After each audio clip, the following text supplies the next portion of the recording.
Ruan के घर छोड़ने की 2 दिन पहले की प्रेगनेंसी वाली रिपोर्ट मिलती है, जिससे उसे समझ में आ जाता है वो बच्चा उसी का है। वो तभी रुआन से मिलने चला आता है। रुआन टोंग की बातों को डिनाई करने लगती है तो टोंग जबरदस्ती उसे फिर से वीक बना देता है।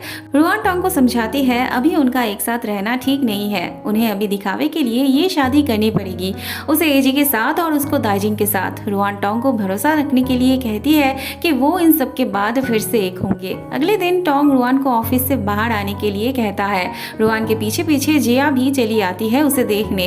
रुआन और टोंग एक साथ टाइम स्पेंड कर रहे होते हैं। रुआन को ये गलत लग रहा था क्योंकि उसने एजी से प्रॉमिस किया था टोंग और उसके एंगेजमेंट से पहले वो टोंग से नहीं मिलेगी, पर टोंग कहता है वो सब संभाल लेगा। जिया एजी को बता देती है उसने रुआन को टोंग के साथ जाते हुए देखा था, इसलिए एजी टोंग को बार बार फोन करने लगती है। इधर टोंग उसका फोन नहीं पकड़ता है और उस तरफ ये दो बहन परेशान होने लगते हैं। टोंग अंदर से गाड़ी की चाबी लेने जाता है और ऐसे में टोंग के फोन पे एजी का मैसेज आता है रिंग खरीदने के लिए। टोंग की तरफ से रुआन रिप्लाई देती है कि उसने रिंग लिया है।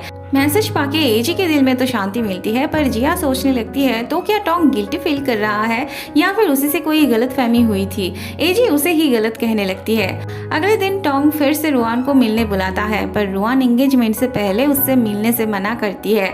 दाइजिंग रुआन को बाहर बुलाता है और उसे रिंग ट्राई करने के लिए कहता है। टोंग भी आया होता है तो वो बैठे बैठे ये सब कैसे देख सकता था, पर रुआन उसे कुछ भी करने से मना करती है और दाइजिंग को लेके वहां से चली जाती है और बाद में गाड़ी से उतर भी जाती है। बाद में रुआन टोंग से कहती है अगर वो बीच में नहीं आता तो वो बात को अच्छे से हैंडल कर लेती। जिया ने तो बस ऐसे ही कह दिया था अगर वो प्रेग्नेंट होती तो उसके लिए टोंग से शादी करना और भी आसान हो जाती।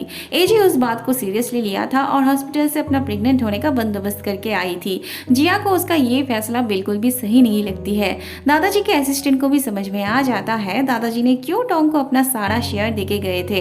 टोंग के जैसे मैच्योर और एक अच्छे इंसान का साथ देने में उन्हें भी अच्छा लग रहा था, पर दाइजिंग को ये बात हजम नहीं हो रही थी कि टोंग तो दादाजी का दुश्मन था, पर चीजें सब उसके साइड कैसे जा रही थी। टोंग अपने मॉम को समझाता है सब कुछ दाइजिंग का ही है तो वो सही टाइम देख के उसे उसका हक वापस कर देगा।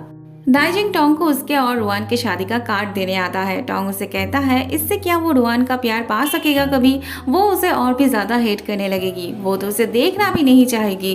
पर दाइजिंग को इन सब बातों से कोई फर्क नहीं पड़ता था, उसे तो सब कुछ चाहिए था। वो उनके शादी से पहले टोंग को उसके सारे शेयर इवन उसका कंपनी भी उसके नाम कर देने के लिए कहता है, नहीं तो वो रुआन और उसके बच्चे को कभी नहीं देख पाएगा, ऐसा धमकी दिए जाता है।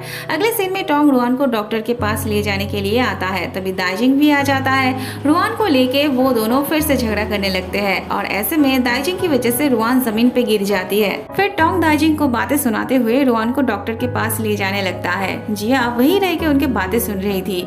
डॉक्टर रुआन को 2 दिन तक ऑब्जर्वेशन में रखने के लिए कहती है। एजी का एंगेजमेंट ट्रायल होता है, पर टोंग तो रुआन के साथ था। एजी अकेले बैठे रो रही होती है। जिया को सब पता चल गया होता है तो वो एजी को समझाती है टोंग से शादी करके वो कभी खुश नहीं रह पाएगी। वो उनके डैडी से सब बता देने के बारे में कहती है, पर एजी भी टोंग को इतनी आसानी से नहीं जाने देने वाली थी। वो उसे फोन करती ही जाती है। फिर टोंग फोन रिसीव करके कहता है वो बहुत बिजी है। फिर एजी रुआन को फोन करके टोंग के बारे में पूछती है। रुआन कहती है टोंग उसके साथ नहीं है।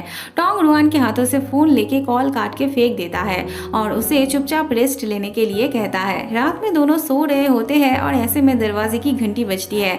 रुआन कहती है डोरो तो अगले हफ्ते आने वाली थी, तो फिर क्या दाइजिंग हो सकता है। टोंग जाके दरवाजा खोलता है तो वो एजी को देखता है। रुआन भी आ जाती है और उसे देख के एजी अपने आप को कंट्रोल नहीं कर पाती है। उनके बीच का कॉन्ट्रैक्ट रुआन ने तोड़ा होता है तो एजी उस पर बहुत ज्यादा गुस्सा होने लगती है। इवन वो तो उसे इस हालत में धक्का मार के फेंक देती है। एजी टोंग को उसके साथ चलने के लिए कहती है, पर टोंग सच में उससे परेशान हो गया था। एजी भी टोंग पे गुस्सा होके वहां से चली जाती है। रुआन उसकी फिक्र करने लगती है तो टोंग उसकी तरफ से एजी को ढूंढने जाता है। रास्ते में एजी की एक्सीडेंट हो जाती है तो टोंग उसे हॉस्पिटल लेके आता है। एजी के पापा उस पे चढ़ने लगते हैं। थोड़ी देर बाद डॉक्टर आके एजी के ठीक होने के बारे में बताती है और उसके प्रेगनेंसी के बारे में भी बताती है। वैसे इस एक्सीडेंट की वजह से एजी अपना बच्चा खो देती है। तब एजी के पापा टोंग को मारने लगते हैं और रुआन ये सब सुन के वहाँ से जाने लगती है। टोंग भी उसके पीछे पीछे आ जाता है। रुआन तो टोंग के मुंह से कुछ भी सुनना नहीं चाहती थी। वो रोते हुए वहाँ से चली जाती है। एजी का बेचारी बनने का नाटक शुरू हो जाती है। वो सबके सामने अपने बच्चा खो देने से पागल होने का नाटक करने लगती है। अपने बेटी की ये हालत देख के भला कौन सा बाप ठीक रह पाता। पर टोंग एक बार भी डिनाई नहीं करता है कि इसके लिए वो जिम्मेदार नहीं है, बल्कि वो तो ये कहता है जब तक एजी ठीक नहीं हो जाती तब तक वो उसे छोड़ के कहीं नहीं जाएगा। ये सुन के रुआन का तो दिल ही टूट जाता है। डॉक्टर ने उसे 2 दिन का रेस्ट लेने के लिए कहा था, पर उसे तो बैठने का भी मौका नहीं मिल रहा था, और ऊपर से एक के बाद एक मेंटल प्रेशर। ऐसे में उसका बच्चा कैसे ठीक रहता, और जिसका डर था वही हो जाता है। रुआन का मिसकैरेज हो जाता है। डोडो उसे टोंग को बताने के बारे में पूछती है, पर रुआन कहती है जब उसका बच्चा ही नहीं रहा तब उससे क्या वास्ता। उस तरफ टोंग भी अपनी भूलने की बीमारी की वजह से और रुआन को खुशियां ना दे पाने की वजह से उससे दूर हो जाने के बारे में सोचता है। वो उसे और तकलीफ नहीं देना चाहता था, और इस बार दोनों ही सहमत होते हैं डिवोर्स पेपर पे साइन करने के लिए। रुआन टोंग पे ट्रस्ट नहीं कर रही थी, और टोंग अपने पापा का सिचुएशन बहुत अच्छे से समझ रहा था। वो रुआन के लिए एक ऐसे इंसान को विश करता है जो उसे बहुत प्यार दे सके और उसके सपनों का घर उसे दे सके। जहाँ टोंग सोच रहा था सही टाइम आने पे वो दाइजिंग को उसका हक लौटा देगा, वही दाइजिंग टोंग के 12 बजाते ही जा रहा था। बाद में टोंग दादाजी के पास आके कहता है दाइजिंग जब तक मैच्योर नहीं हो जाता तब तक वो उसे कुछ नहीं देगा, नहीं तो वो कंपनी के साथ साथ अपने आप को भी बर्बाद कर बैठेगा। अब से वो प्यार से समझाएगा नहीं, बल्कि उसके साथ पूरे दम से लड़ेगा। देखते देखते 1 साल बीत जाते हैं। सभी अपने अपने लाइफ में जी रहे होते हैं। एजी वापस अपने पापा के घर लौट गई होती है। अब टोंग के मॉम को रुआन से कोई प्रॉब्लम नहीं थी, क्योंकि उन्होंने ये एक्सपीरियंस किया था। एजी टोंग की जिंदगी नरक बना के रख दी थी। वो कंपनी से जितना प्यार करती थी उतना ही अपने बेटे से भी प्यार करती थी, इसीलिए वो अपने बेटे को यूं सफर करते हुए नहीं देख पा रही थी।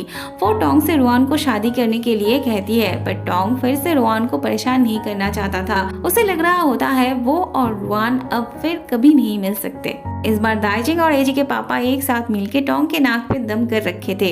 दाइजिंग इस हद तक नीचे गिर चुका था कि वो टोंग को बर्बाद करने के लिए उसके कंस्ट्रक्शन साइट पे जो लेबर काम कर रहे थे उनमें से एक को वो प्लान करके मार भी डालता है, और सारा ब्लेम आ जाता है टोंग के ऊपर।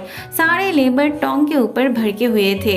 एजी टोंग की जिंदगी बर्बाद करने के लिए गिल्टी फील कर रही थी। वो अपने पापा को बार बार समझाती है कि टोंग के साथ वो कुछ ना करे। 6 महीने तक उसने पागलपन का नाटक किया था टोंग का दिल पाने के लिए। टोंग को सब पता था, पर फिर भी उसने सबके सामने उसकी सच्चाई नहीं बताई थी। टोंग ने उसे घर छोड़ने में मजबूर नहीं किया था, वो तो खुद ही और पागलपन का नाटक नहीं कर पा रही थी, इसलिए वो उसका घर छोड़ के चली आई थी। एजी ये सब तो कहती है, पर बच्चे की सच्चाई के बारे में वो अपने पापा से कुछ नहीं कहती है। वो अपने पापा से टोंग के लिए भीख मांगती है। वो उसे और सफर करते हुए नहीं देख पा रही थी, पर जिसकी वजह से उनकी बेटी दोबारा माँ नहीं बन पाएगी, वो उसे कैसे जाने देते। एजी की आंखों से आंसू बहाने की सजा तो वो टोंग को देके रहते। टोंग की भूलने की बीमारी इस कदर बढ़ गई होती है कि दवाई से भी कोई काम नहीं बन रही थी। वो एक दिन सब भूल जाएगा ये सोच के कमरे की चारों तरफ सब लिख के रखा होता है। वो तो अभी अपना नाम भी भूलने लगा था। उसे इस बात का डर होता है अगर वो अपनी माँ को भूल गया तो वो जब बीमार होगी उन्हें कौन देखेगा। उसे इस बात से डर था अगर वो सब कुछ भूल गया तो उसके पापा का सपना, उनके कंपनी को कौन संभालेगा।